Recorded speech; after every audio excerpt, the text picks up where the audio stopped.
여러분 안녕하세요. 오늘은 SVM, 서포트 벡터 머신이라고 불리워지는 머신러닝 기법에 대해서 배워보는 시간을 갖도록 하겠습니다. 먼저 선형 SVM에 대해서 알아보고 비선형 SVM에 대해서 알아볼 건데요. 선형 SVM 중에서도 하드마진 SVM을 먼저 이야기해 보도록 하겠습니다. SVM이란 무엇인지 먼저 개괄적으로 이야기하고 넘어갈 텐데요. SVM은 널리 사용되는 기계학습 방문론입니다. 불과 딥러닝이라고 하는 인공신경망이 유명해지기 전까지만 해도 통계적 머신러닝 기법을 사용을 할 경우에 가장 유명한 그리고 가장 성능이 좋았던 방법론 중에 하나입니다. 패턴 인식과 자료 분석을 위한 지도학습 모델에 해당이 되고요. 분류와 회귀 문제 모두 사용할 수 있습니다. 주로 분류 문제를 위해서 사용되고 있기는 합니다. 두 카테고리 중 어느 하나에 속한 데이터의 집합이 주어졌을 때 주어진 데이터 집합을 바탕으로 하여 새로운 데이터가 어느 카테고리에 속할지 판단하는 선형 분류 모델인데요. 이진 선형 분류 모델이죠. 사실 지금 이 내용은 기존에 우리가 논의했던 분류 모델과 같은 내용입니다. 기타 다른 방문론들과의 가장 큰 차이는 아래와 같이 커널 트릭이라고 하는 것일 텐데요. 비선형 데이터를 분류하기 위해서 우리는 오늘 커널이라고 하는 것을 배우고 왜 커널 트릭이라고 불리워지는지도 알아볼 겁니다. 자, 그럼 본격적으로 SVM에 대해서 알아보도록 할게요. 우리가 그동안 배웠던 모든 분류기는 학습 기반의 분류기입니다. 그러다 보니까 목적 함수가 있을 텐데 SVM 역시 우리가 학습하고자 하는 방향은 다음과 같습니다. 마진을 최대화하는 것이지요. 자, 일단 아래 왼쪽의 그림을 볼게요. 두 개의 클래스가 있네요. 이 빨간 네모 클래스와 파란 동그라미 클래스 두 개의 데이터가 있고요. 두 클래스의 데이터가 있어요. 이 두 클래스를 분류한다라고 하는 개념은 어쨌든 우리가 이렇게 하나의 선을 그어서 하나의 군집과 또 다른 군집이 명확하게 나눠질 수 있도록 하는 과정을 이야기할 겁니다. 근데 생각해보면 이 두 군집을 나눌 수 있는 선, 직선은 참 많습니다. 지금 녹색으로 그어져 있다시피 정말 다양한 선이 이렇게 분리될 수가 있어요. 근데 SVM에서는요, 다음과 같이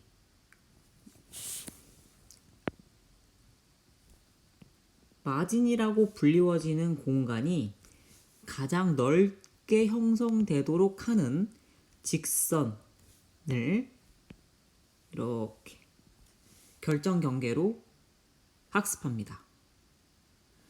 자, 왜 이렇게 이와 같은 선분이 아니라 이와 같은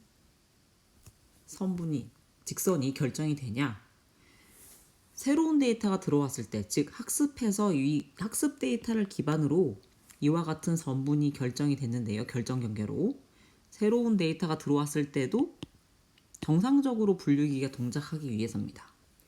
예를 들면 만약에 이 데이터에 노이즈가 발생한다고 생각을 해봅시다. 그러면 결국 유사한 데이터는 이런 주변에 형성이 될 거예요. 보통 이제 가우시안 노이즈라고 생각을 하고 교수님이 지금 노이즈를 그렸어요. 비슷하게 이런 곳에 새로운 데이터가 들어올 확률이 매우 높습니다. 즉 오른쪽과 같은 이 마진이 굉장히 넓게 형성되어 있는 결정 경계에서는 지금 서로 상대 영역에 넘어가지 않았어요. 근데 만약에 왼쪽과 같이 지금 현재 핑크 라인으로 되어 있는 것을 결정 경계라고 했다면, 좀 오버해서 이야기했을 때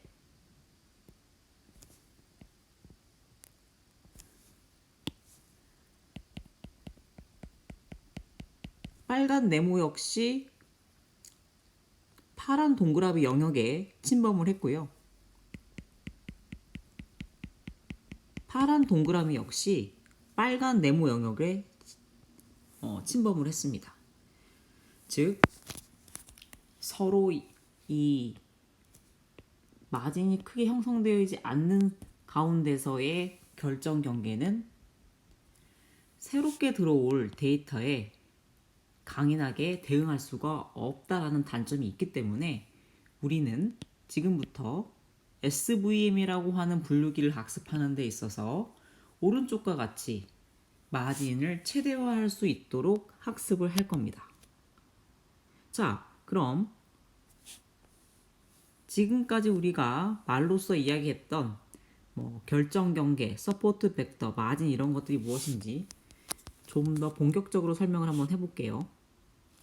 결정 경계란 서로 다른 클래스를 완벽하게 분류하는 기준, 이렇게 A라고 하는 클래스와 B라고 하는 클래스를 완벽하게 나누려는 기준 선분 혹은 평면 혹은 이제 우리가 표현할 수 없는 차원이 되었을 때는 초평면해서 오타네요. 하이퍼플레인이라고 합니다. 자, 기준이에요. 두 클래스를 완전히 나누기 위한 분류 기준. 서포트 벡터라고 하는 것은요, 이 결정 경계에서 가장 가까이에 있는, 보면 이 B라고 하는 클래스 중에서 이 결정 경계에 가장 가까이에 있는 데이터는 이 녀석이죠. 그리고 A라고 하는 클래스의 데이터 중에서도 이 하이퍼플레인에 가장 가까이에 있는 데이터는 이 녀석이고요. 즉 이렇게 결정 경계선에 가장 가까이에 있는 각 클래스의 데이터를 서포트 벡터라고 합니다. 그럼 서포트 벡터가 하나만 있느냐? 그렇지 않습니다. 만약에 이렇게 여러 개가 있을 수도 있어요. 지금 예시에서는 우연치 않게 서포트 벡터라고 하는 것이 하나씩만 각 클래스에서 존재하기 때문에 하나씩만 점선 위에 있는 겁니다. 자, 즉 서포트 벡터는 하이퍼플레인에서부터 같은 거리에 있는 이 점선 위에 있는, 즉 결정 경계에서 가장 가까이에 있는 각 클래스의 데이터를 말합니다. 마진이라 함은 어떤 데이터도 포함되어 있지 않은 영역을 의미합니다. 자, 보시면요. 이 마진이라고 지금 하는 녀석은 점선과 A 클래스의 점선과 B 클래스의 점선 사이를 의미하는데요. 아무 데이터도 존재하지 않죠. 깨끗하네요. 즉, 이 공간을 마진이라고 하고요. 이 두 서포트 벡터와 직교하는 직선, 이 서포트 벡터가 지나가는 이 점선과 직교하는 직선과의 거리를 의미하기도 합니다. 즉 그래서 주의하실 점은 이 거리와 이 거리가 같다는 점인데요. 실은 하이퍼플레인이 먼저 결정이 지어진 다음에 이 점선이 결정되는 것이 아니라 이 점선을 먼저 결정하고 2분의 1이 되는 지점에 하이퍼플레인을 결정한다 라고 생각하셔도 이해가 빠르실 거라고 생각이 듭니다. 결정 경계, 하이퍼플레인이라고 불리워지는 것은요, 데이터 인베딩 공간보다 한 차원 낮은 부분 공간을 뜻하는데요. 한 차원 낮은 부분 공간입니다. 데이터 인베딩 공간이라 함은 지금 이렇게 x1, 이렇게 x2라고 하는 데이터이죠. 데이터를 하나의 점으로 표현한, 즉 데이터를 이렇게 인베딩해서 표현한 공간을 의미하고, 두 개 2차원 공간에서는 결정 경계가 직선이기 때문에 직선이고 3차원 공간에서는 이와 같이 평면으로 나누어지고 그렇죠. 그러니까 3차원에서는 평면, 2차원 데이터 공간에서는 직선, 4차원 이상은 이제 그리지 않을게요. 4차원 이상 데이터에서의 경계는 초평면이라고 이제 우리가 불리게 됩니다.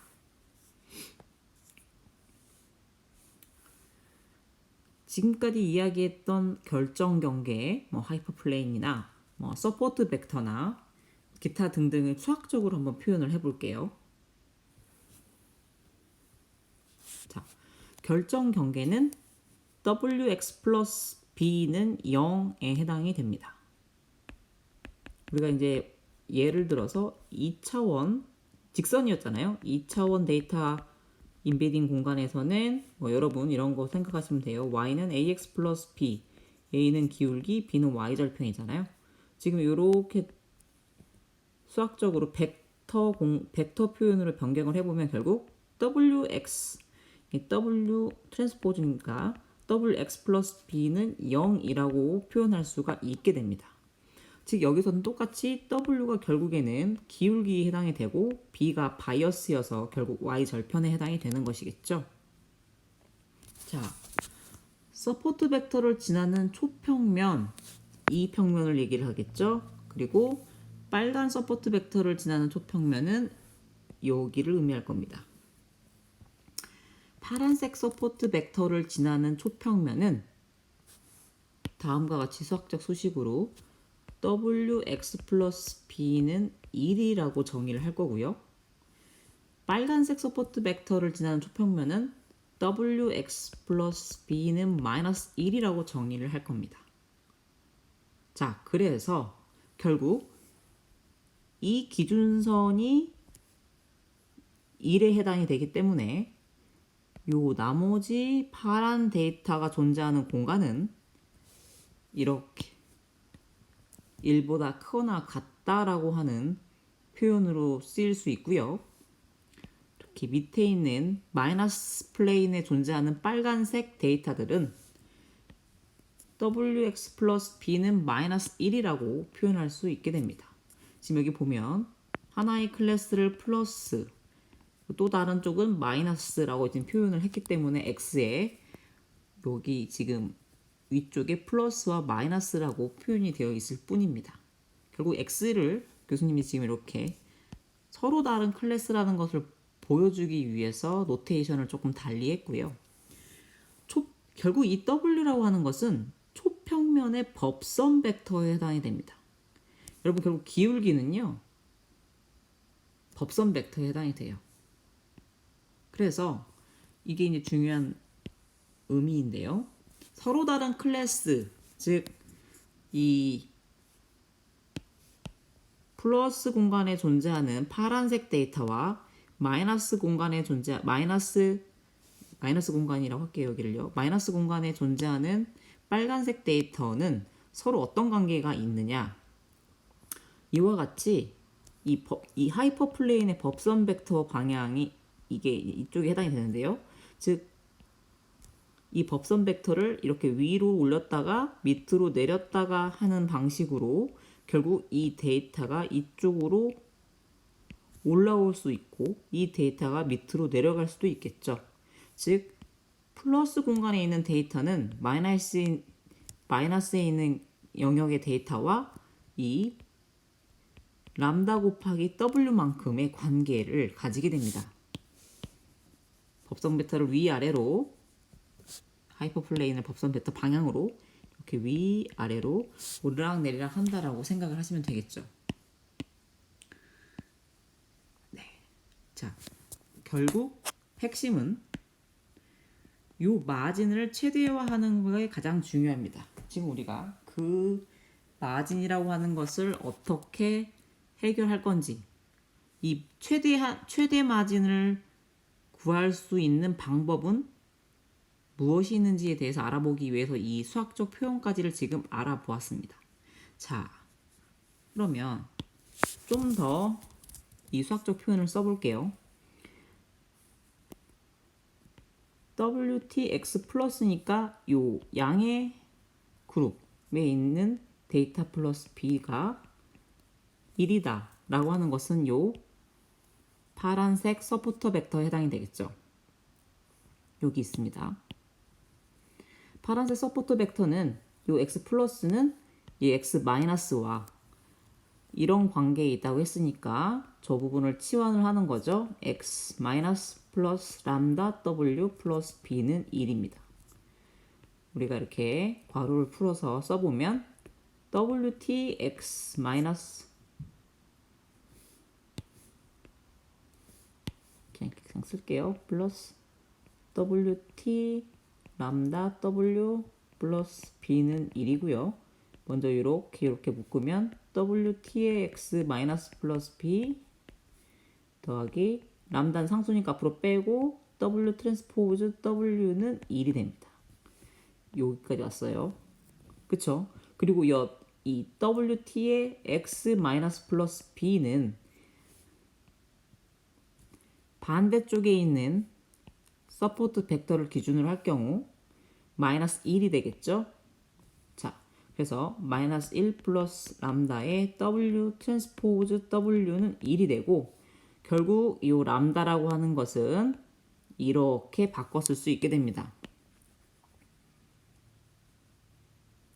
두 개의 서포트 벡터를 기준으로 양쪽 서로 플러스 플레인의 서포트 벡터와 마이너스 플레인의 서포트 벡터를 기준으로 우리가 유도를 해보면 결국 요 두 벡터 사이의 관계는 이와 같이 정의가 될 수 있습니다. 있고 람다라고 하는 것은 이렇게 w 곱하기 w 분의 2로 표현될 수 있다. 자, 그럼 마진이라고 하는 것을 한번 이제 명시적으로 구해봅시다. 우리가 계속 마진을 최대화할 건데 이 마진의 거리는 무엇이냐? x 플러스와 x 마이너스의 디스턴스를 구하는 건데 이렇게 L2 놈으로 정의를 해볼게요. 요 x 플러스 녀석, 요 x 마이너스 녀석을 가지고서 우리가 두 서포트 벡터의 거리를 구하면 결국 이게 마진이 되는 거니까요. 그러면 x 플러스는 앞서서 언급했다시피 이렇게 이쪽 플러스인데 오탄 것 같습니다.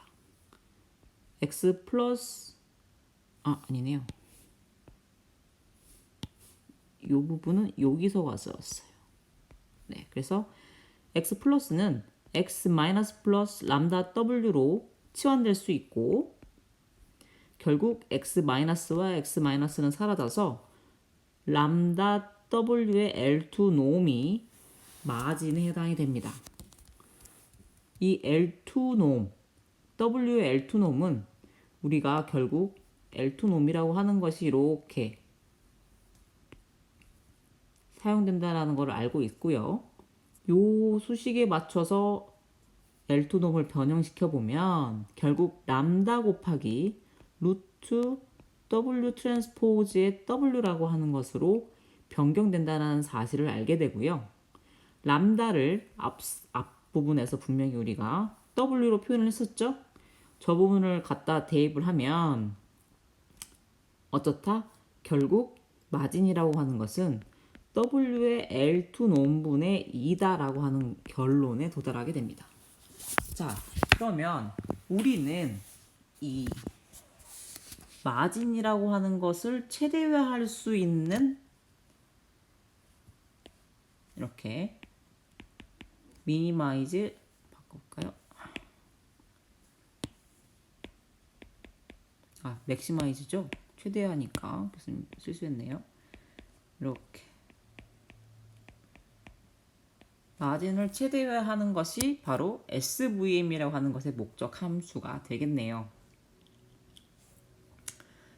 자, 그러면 다시 한번 써볼게요. 이렇게 마진을 최대화하는 것은 결국 앞에서 유도한 수학적 표현으로 마진을 바꿔봤을 때 W의 L2 논분의 2가 되고, 최대화 문제는 최소화 문제로 변경할 수 있죠. 어떻게? 이거 분의 1로 바꿀 수 있습니다. 따라서 맥시마이즈 하는 거는 미니마이즈 2분의 W의 L2 놈이 되고요. 이 L2 놈이 여러분도 보셨다시피 이렇게 변경이 되니까 이 루트 때문에 귀찮잖아요. 그래서 계산상의 편의를 위해서 제곱을 선택합니다. 그래서 어떻게 우리가 변형을 시켰냐 식을 이렇게 2분의 L2 놈의 W의 L2 놈의 제곱으로 변형을 시켰습니다. 즉 정리하면 SVM의 목적 함수는요, 다음과 같이 수학적으로 쓸 수 있게 되었네요. 자, 2분의 1 곱하기 W의 L2 놈의 제곱을 최소화하는 W와 B를 구하면 된다라는 것이죠. 이 W와 B는 결국 뭐였죠? 이 하이퍼플레인과 하이퍼플레인의 정보에 해당이 되겠죠? 이렇게 x 플러스 b는 0이라고 하는 것이 바로 우리의 결정 경계를 결정짓게 되고, 결국 그것이 이렇게 두 종류의 데이터를 이렇게 나누게 되는, 완벽하게 나눌 수 있게 됩니다. 자, 근데 조건이 이때 붙죠. 이 결정 경계를 결정하는 W를 최소화하는 할 때 우리가 조건이 붙는데, 그 조건은 뭐였어요? 잘 생각해 보시면 x 플러스 b 일 때 얘는 1보다 크거나 같았죠. 이거 플러스였어요. 그때 즉 이 소리는 요 x가 플러스라는 녀석은 y가 플러스 1이라는 소리입니다. 이게 x 마이너스라는 소리는 y가 마이너스 1에 해당이 돼요. 따라서 이게 마이너스 1보다 작았기 때문에 요 두 수식을 같이 쓰면 요렇게 쓸 수 있게 됩니다. 교수님 다시 한번 잘 써볼게요. 이쁘게. 자, xt의 x 플러스 b는 1보다 크고 wt의 x 마이너스 플러스 b는 마이너스 1보다 작은 경우가, 이게 y는 1이고 이는 y가 마이너스 1일 때입니다.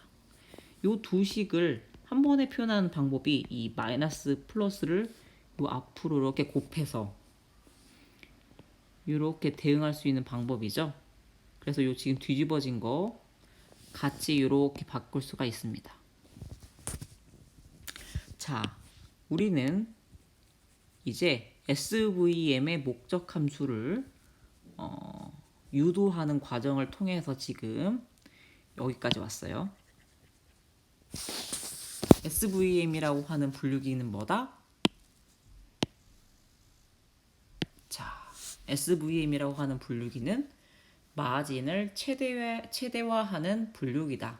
즉, 학습하는 과정에서 결정 경계를 찾게 되는데, 이 결정 경계는 결국 마진을 최대화하는 녀석이다. 그래야만 새로운 데이터가 들어왔을 때도 잘 분류할 수 있다 라는 겁니다. 자, 그 수식이 바로 이렇게 정리가 됐고요. 자, 그럼 이 수식을 우리는 어떻게 풀 수 있을까요? 최적화 이론에 의해서 우리는 지금부터 이 수식이 어떻게 해결될 수 있는지 간략하게 알아볼 건데요. 구체적으로 어떤 솔루션 자체를 깊게 배우는 게 아니라 이와 같은 형태의 수식을 풀기 위한 하나의 수학적 방법론을 가볍게 알고 넘어가도록 하겠습니다.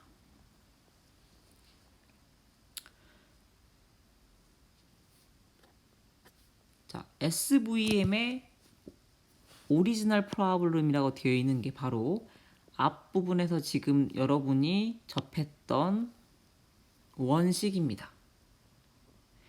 이와 같은 식은요, 라그랑지 승수라고 하는 것, 라그랑지 멀티플라이어라고 하는 해법으로 해결을 할 수가 있습니다.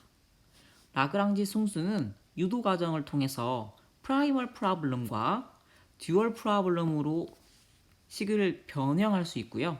듀얼 프로블럼을 통해서 결국 최종적인 답을 구할 수 있게 됩니다. 먼저 우리는 이 목적식과 제약식을 하나로 합칠 수가 있는데요. 지금 같은 경우는 이 목적식 오브젝티브 펑션과 제약식 컨스트랜트 제가 나눠져 있습니다. 근데 요거를 이 수식을 하나로 합칠 필요가 있어요. 그렇게 표현한 방법이 바로 이렇게 프라이멀 프로블럼에 해당이 됩니다. 이 라그랑지 승수의 해법은 맥스민 프로블럼에 해당이 돼요. 앞에서는 미니마이제이션 문제만 풀었는데 지금은 맥시마이제이션과 미니마이제이션을 같이 푸는 문제로 변형이 됐죠. 즉 식이 이렇게 변형된 겁니다. 우리는 이번 시간에, 그러니까 이번 본 기계학습 수업 시간에는 유도를 하지 않을 거예요. 이 라그랑지 승수라고 하는 것은 다양한 수학 교과목에서 배웠거나 배울 예정일 거고요. 아직 본인이 이 해법을 전혀 모르는 경우에는 아래와 같이 모두를 위한 컨벡스 최적화라고 하는 책을 참고하시면 개념을 잡을 수 있을 겁니다. 자, 아무튼 교수님은 오리지널 프로블럼이 프라이멀 프로블럼으로 바뀌는 과정을 유도하지는 않았지만 우리의 SVM의 오브젝티브 펑션은 아래와 같이 변형이 될 수 있고요. 한 번 더 이 프라이멀 프로블럼을 듀얼 프로블럼으로 변경하게 될 경우 최종적으로 다음과 같이 변형됩니다. 즉, 이 노란색 박스의 부분을 최대화할 수 있는 알파를 구하면 되는 식으로 변형이 되고요.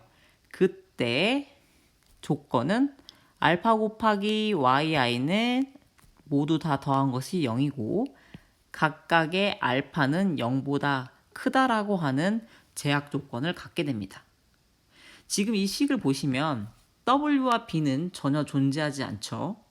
왜냐하면 모두 알파와 xy로 변경됐기 때문입니다. x, y는 입력 데이터의 값에 해당이 될 것이고 결국 우리는 이 하나의 이 디시전 베리어블인 알파를 통해서 이 알파를 구함으로써 결정 경계인 w와 b를 알 수 있게 되는 거죠. 간접적으로 알 수 있게 되는 겁니다. 라그랑지 멀티플라이어의 최적화가 되기 위한 조건, 이 SVM에서는 KKT 컨디션, KKT 조건이라고 해서 유명한 조건 4가지가 있는데요. 잘 살펴보시면 요 스테이셔너리티라고 하는 W라고 하는 것에 대한 식과 요 식은 항상 존재합니다. 즉 선형 SVM이나 소프트만 지금 배우고 있는 선형, 비선형 모두 다 존재하는 식이기 때문에 이렇게 써둘 수 있고요. 이 프라이멀 피저빌리티 같은 경우에는 앞에 부분, 요 프라이멀 부분에서 존재했던 조건에 해당이 되고요. 이 듀얼은 이 듀얼 부분에서 존재하는 조건에 해당이 됩니다. 그리고 이 컴플리멘터리 슬랙니스라고 하는 조건이 좀 자주 많이 사용되는데 한번 이것만 알아보도록 할게요. 이 컴플리멘터리 슬랙니스라고 하는 조건이 이렇게 됩니다. 자, 천천히 살펴볼게요. 잘 따라오셔야 돼요. 다시 그림 밑에 걸 보고 자, yi는 뭐죠? yi는 플러스 1, 마이너스 1이에요. 그리고 이 w라고 하는 것이 기울기, b가 y절편 바이어스라고 생각하시고 요게 x 플러스 즉 아까 뭐라 그랬죠? 요게 요 부분이 항상 이렇게 된다라고 얘기를 했었습니다. 자, 일단요. 이 식이 0이 될 수 있는 방법은 알파가 0이 되거나 아니면 요 뒤에 부분이 0이 되는 건데요. 결국 컴플리멘터리 슬랭니스를 수학적으로 해석을 하면 두 가지 케이스로 나눠서 해석을 할 수가 있는 거예요. 알파는 항상 0보다 크거나 같다라는 조건이 있었어요. KKT 조건에. 때문에 알파가 0이 아닌 경우, 즉 이 소리는 뭐냐? 알파가 0보다 큰 경우에 해당이 되겠죠. 요 KKT 조건이 이미 있기 때문에 그 소리는 요 뒷부분이 0이라는 소리겠죠.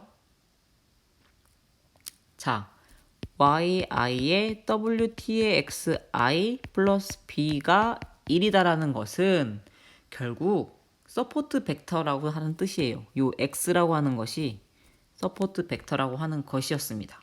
다시 저순이 써둘게요. 요게 wtx 플러스 b는 0이었고요.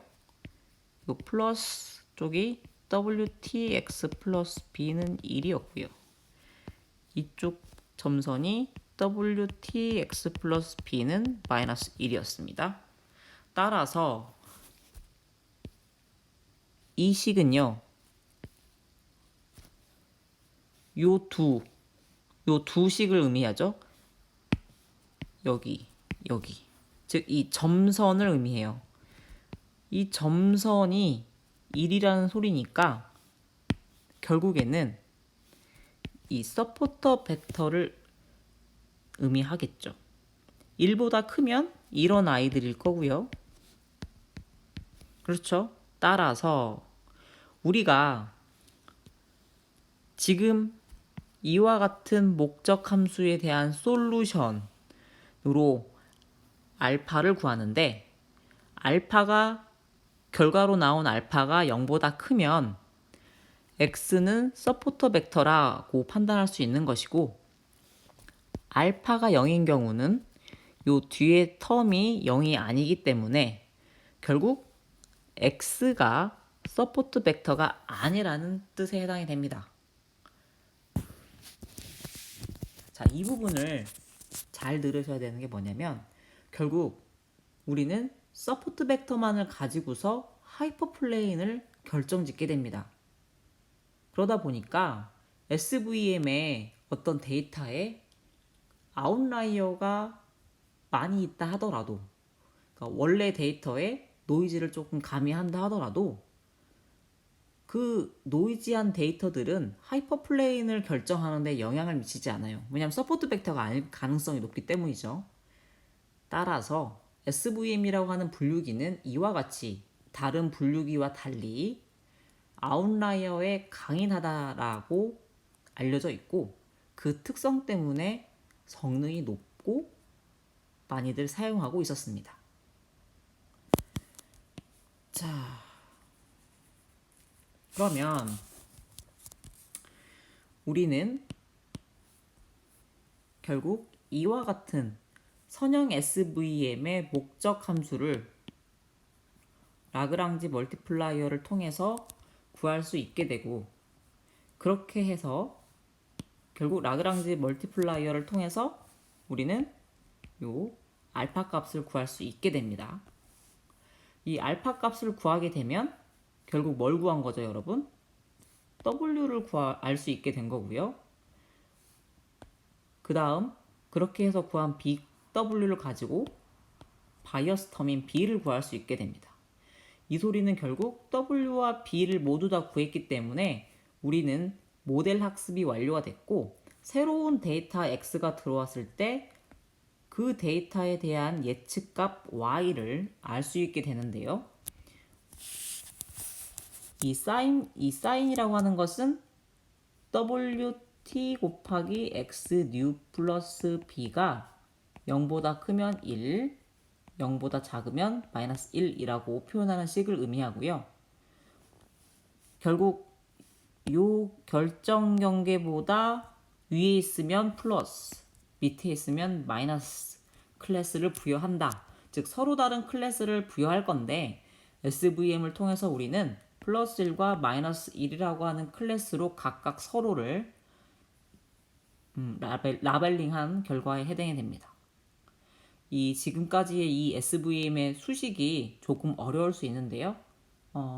뒷부분에서 토익 젬플을 가지고서 한번 알아볼 텐데 그 부분을 거치면 조금 여러분에게 여러분의 이해를 도울 수 있을 거라고 생각합니다. 그럼 일단 선형 SVM은 여기서 마치도록 하겠습니다.